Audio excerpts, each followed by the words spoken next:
Ticket कृपया ध्यान दें। मार्ग से चलकर गाड़ी संख्या 225004 डिब्रूगढ़ कन्याकुमारी सुपरफास्ट एक्सप्रेस मार्ग से चलकर Salem Coimbatore Ernakulam town platform number 1 पर खड़ी है।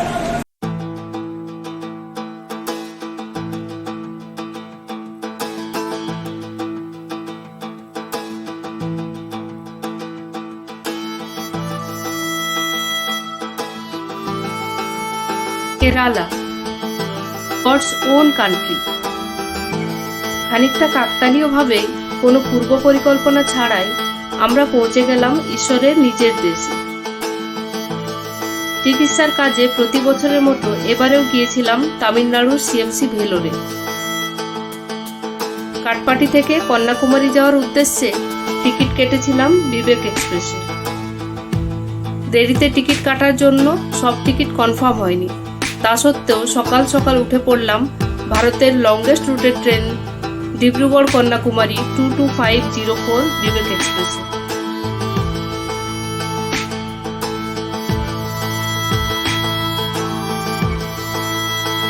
কন্যাকুমারী পর্যন্ত টিকিট কাটলেও আমাদের জার্নি কমপ্লিট হলো না, নেমে যেতে হলো মাঝপথেই।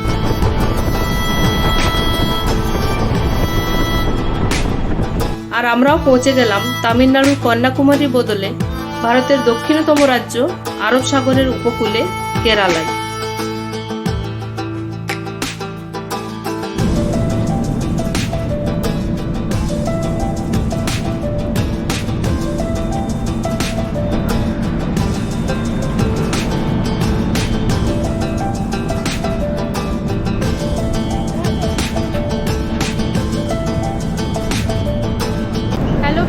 Good morning and happy Sunday. আজকে রবিবার। এখানে আমরা দাঁড়িয়ে আছি কোয়েম্বাটুর স্টেশনে। সকাল সকাল 7টার সময় আমরা চেপেছিলাম কাটপাটি স্টেশন থেকে। সেখান থেকে এখন 3-4টা স্টেশন পেরোলাম, মোটামুটি 1-1.5 ঘন্টার ডিস্টেন্সে। এখন এসে পৌঁছেছি এই কোয়েম্বাটুর স্টেশনে। এই যে এদিকে দাঁড়িয়ে আছে বিবেক এক্সপ্রেস। বিবেক এক্সপ্রেসে করেই এলাম আমরা। তো এটা হচ্ছে ভারতের সবথেকে লং রুটের ট্রেন। এটাতে চেপেই এলাম এতদূর পর্যন্ত। বাকিরা সবাই ভেতরে বসে আছে। এই ট্রেনে করে আপনাদেরকে ঘুরিয়ে দেখাবো একটা আনপ্ল্যান্ড সাউথ ট্রিপ। তো এখন আজকের মতো আমাদের ট্রিপ প্ল্যান হচ্ছে কন্যাকুমারী পর্যন্ত যাওয়া। ট্রেন ছেড়ে দিয়েছে, তো চলুন ওঠা যাক।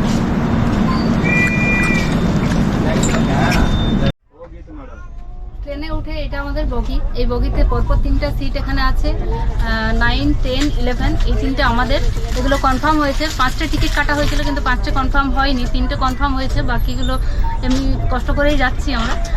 আর এদিকে রয়েছে একটা ফ্যামিলি। ওখানে দুটো কিউট খুব সুন্দর বাচ্চা আছে। ওদেরকে কোলে নিয়ে আদর করার চেষ্টা করলাম, কিন্তু ওরা বুঝতে পারলো না। ওরাও আমাদের ভাষা বুঝতে পারছে না, আমরাও ওদের ভাষা বুঝতে পারছি না। আর এই যে রিভু বসে বসে ফোন দেখছে, শুয়ে শুয়ে ফোন দেখছে। জুডো ওপরে কি করছিস? দইটা দেখা, কি খাচ্ছিস?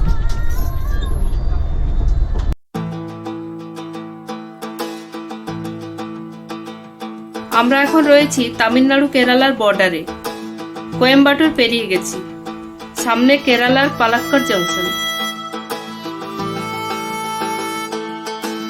শুরু হয়ে গেছে কেরালার নারকেলের বাগান।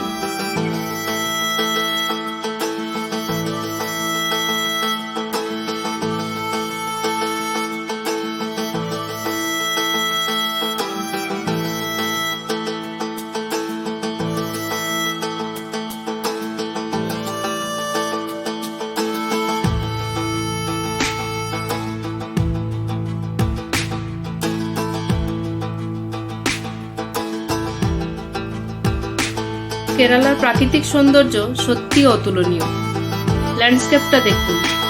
সামনে কলা গাছের বাগান, তারপরে দিগন্ত বিস্তৃত নারকেলের গাছ, আর সবার পিছনে নীল নীল পাহাড়ের চূড়া।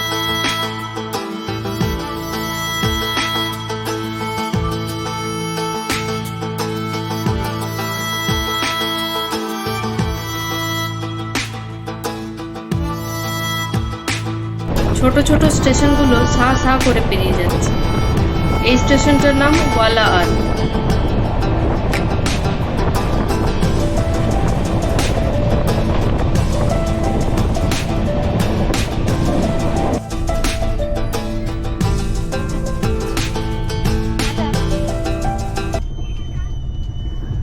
একদম কিউট কিউট বাচ্চা। লাইট আছে। টাটা। সামনেই আসছে পালাক্কাড় স্টেশন। এখানে আমাদের যারা কো প্যাসেঞ্জার আছেন তারা সবাই নেমে যাবে, কম্পার্টমেন্ট পুরো ফাঁকা হয়ে যাবে, শুধু আমরাই থাকবো। হাই করে দেন দাদা। আপনারা ভালো থাকবেন। অনেকক্ষণ থাকলাম আপনাদের সঙ্গে, ভালো লাগলো, খুব একদম ভালো ফিলিং হলো। যোগাযোগ রাখবেন। হ্যাঁ, যোগাযোগ রাখবো অবশ্যই। এতক্ষণ ধরে এলাম, পুরো একদম ফ্যামিলির মতো হয়ে গেল পুরো কম্পার্টমেন্ট। খানা হোগা, খানা খানা। Tata tata. ঠিক আছে।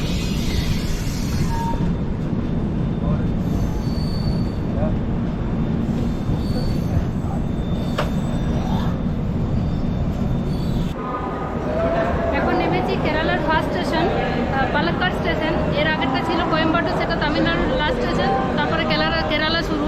পুরো রাস্তা জুড়ে এখন যেখানে যাচ্ছি দেখতে পাচ্ছি নারকেলের গাছ দুপাশে। এখন এখানে কিছুক্ষণ, এখানে স্টপেজ বেশিক্ষণ নেই, 2-1 মিনিটের স্টপেজ, তো একটু দাঁড়িয়ে নিলাম।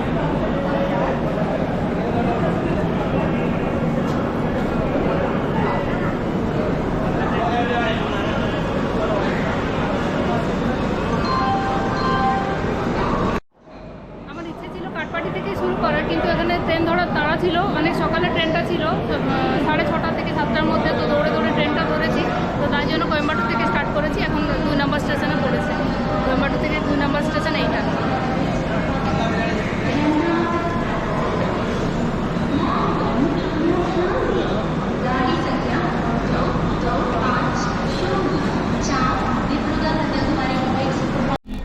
মা লকটা খুলে দাও।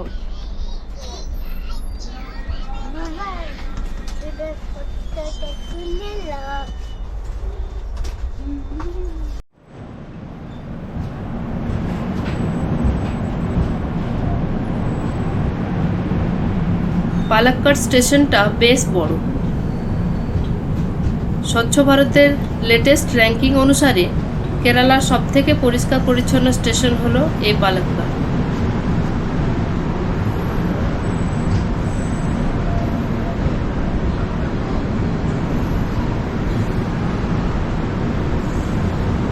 ছেড়ে দিল পালাক্কাড় স্টেশন। আবার আমাদের ট্রেন আঁকা বাঁকা রাস্তা দিয়ে নিজের গতি নিয়েছে। এখন ঘড়িতে 1টা বাজে। ট্রেন প্রায় 1.5 ঘন্টা লেটে চলছে।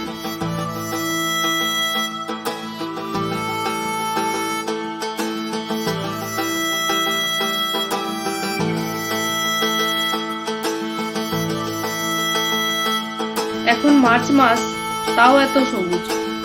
জানি না বর্ষায় এর রূপ কেমন হয়।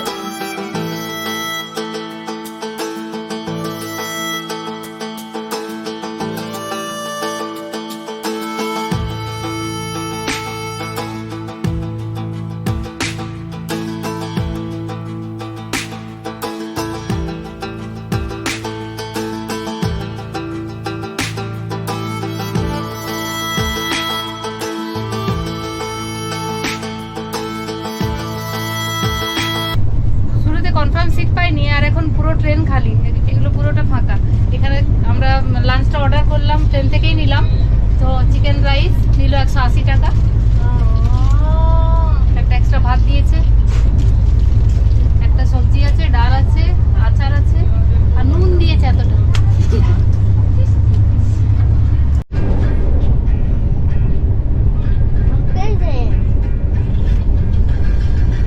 দেবো শুধু ডাল ভাত।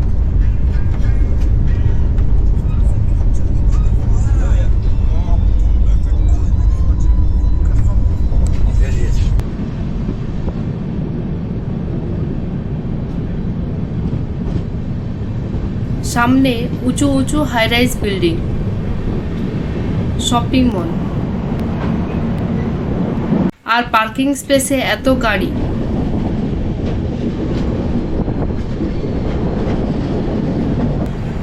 আমরা ঢুকলাম ত্রিশূর।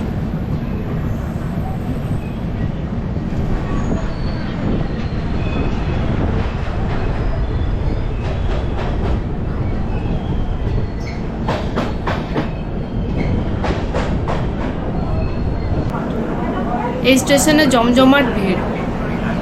সামনে প্রধানমন্ত্রী নরেন্দ্র মোদীর একটা বড় কাট আউট।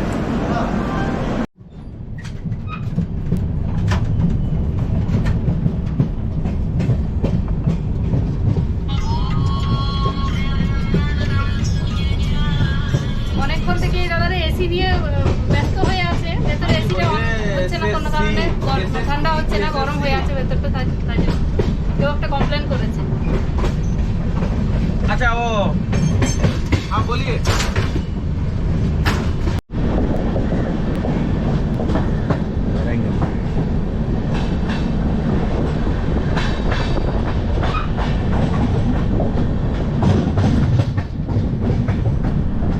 অঙ্গনবাড়ি স্টেশনটা বেরোলো, এরপরে কোচি এয়ারপোর্ট দেখা যাচ্ছে, এখান থেকে এয়ারপোর্ট ভিউ পয়েন্ট, ওই যে একটা হেলিকপ্টার উড়ে যাচ্ছে।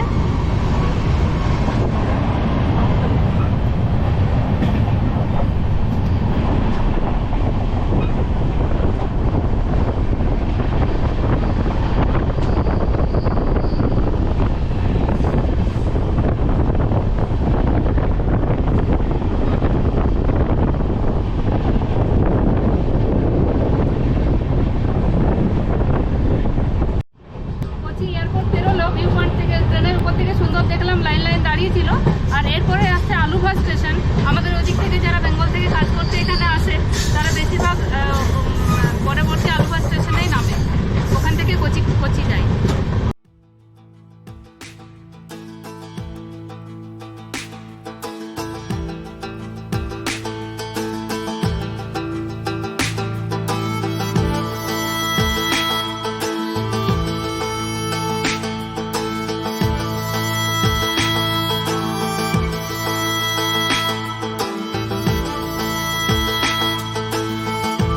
এই স্বচ্ছ টলটলে নীল জলের নদীটার নাম পেরিয়ার। আমরা ঢুকছি আলুভা স্টেশন।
আমরা এখন কেরালার বিখ্যাত ব্যাকওয়াটারের পাশ দিয়ে চলেছি।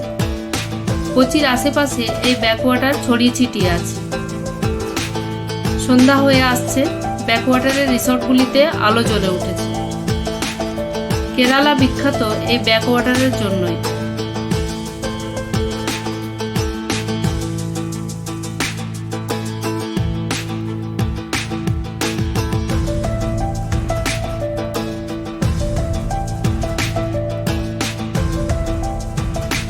সবই ঠিক আছে, কিন্তু সমস্যা অন্য জায়গায়। ট্রেন প্রায় 1.5 ঘন্টা লেটে চলছে। এই হিসেবে চললে কন্যাকুমারী পৌঁছতে আমাদের মাঝরাত হয়ে যাবে। বিবেক এক্সপ্রেসের টিকিট আমাদের কন্যাকুমারী পর্যন্ত থাকলেও আমরা একটু প্ল্যানটা চেঞ্জ করে নিলাম। আমরা নামবো এখানে ত্রিবান্দ্রম বা তিরুবনন্তপুরম স্টেশনে। তো প্ল্যানটা চেঞ্জ হওয়ার দুটো কারণ, এক হচ্ছে আমাদের ট্রেনটা পৌঁছাবে কন্যাকুমারী অনেক দেরি, একে তো লেটে চলছে, 1 থেকে 1.5 ঘন্টা মোটামুটি লেটে চলছে, তাহলে 12টা বেজে যাবে। ওই সময় হোটেল খোঁজাটাও একটু চাপ হবে।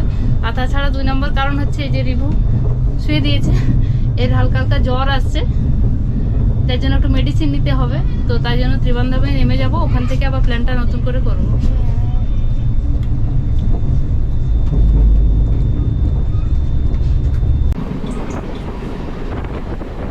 একা ট্রাভেল করা আর বাচ্চা কাচ্চা ফ্যামিলি নিয়ে ট্রাভেল করা দুটোতে আকাশ জমির ফারাক আছে। কন্যাকুমারী যাব ভেবে ট্রেনে উঠলাম, আর নেমে যেতে হচ্ছে 2টো স্টেশন আগে ত্রিবান্দ্রমে।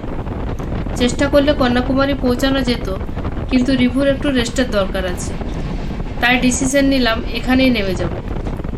আগে পদ্মনাভস্বামী মন্দির দেখি, কন্যাকুমারী পরে দেখা যাবে।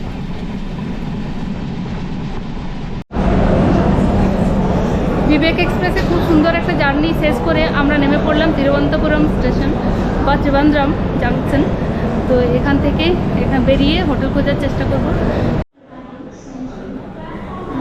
চলো চলো চলো, ঠিক হবে, চলো।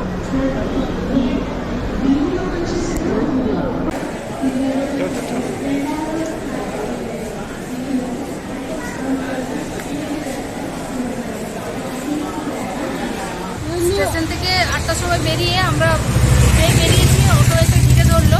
তো অটো ভাড়া করে ওখান থেকে ওরাই বললো যে মন্দিরের সামনাসামনি কোথাও একটা নিয়ে যাবে, সেখানে হোটেল খুঁজে দেবে, হোটেল দেবে ওরাই। তো ওরাই নিয়ে এলো। প্রথমে অন্য জায়গায় নিয়ে গেছিলো, সেখানে হোটেল দেখিয়েছিল, 2টো হোটেলে ঢুকে বেরিয়ে গেছি, পছন্দ হয়নি রুমগুলো। এখন একটা রুমে এসেছি, এখানে একটা স্টেট ব্যাংক ব্রাঞ্চ আছে, ছোট্ট ব্রাঞ্চ, তার পাশেই এই হোটেলটা ব্রাউন ভিল্লা।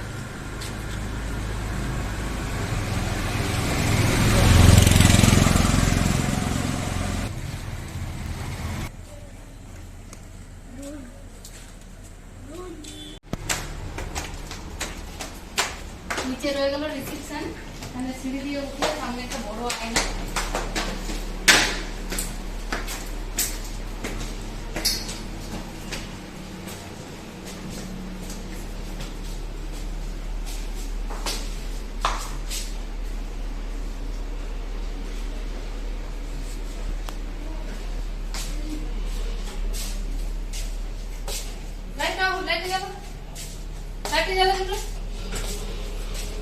এই যে ফার্স্ট ফ্লোরে আমাদের রুম, এখানে 4 bedded AC room, 4 bedded AC room. রুমটা বেশ ভালো লেগেছে, মাঝখানে পার্টিশন করা আছে, এদিকে একটা বেড, ওদিকে একটা ডাবল বেড, এসি আছে, টিভি আছে, আর একটা ড্রেসিং টেবিল। এই হচ্ছে বাথরুম। বাথরুমটা সুন্দর, বাইরে থেকে দেখে মনে হচ্ছে ছোট, কিন্তু এদিকে আর একটু জায়গা আছে স্নান করার জন্য, একদিনের জন্য ঠিক আছে। সারাদিন জার্নির পর এখন ভীষণ টায়ার্ড, প্রচণ্ড ঘুম পেয়েছে, এখন ফ্রেশ হয়ে ঘুমিয়ে পড়বো। আর খাবার অর্ডার করেছি জোম্যাটো থেকে, তো ওখান থেকে দিয়ে যাওয়ার কথা এতক্ষণে, আশা করি চলে আসবে কিছুক্ষণের মধ্যে।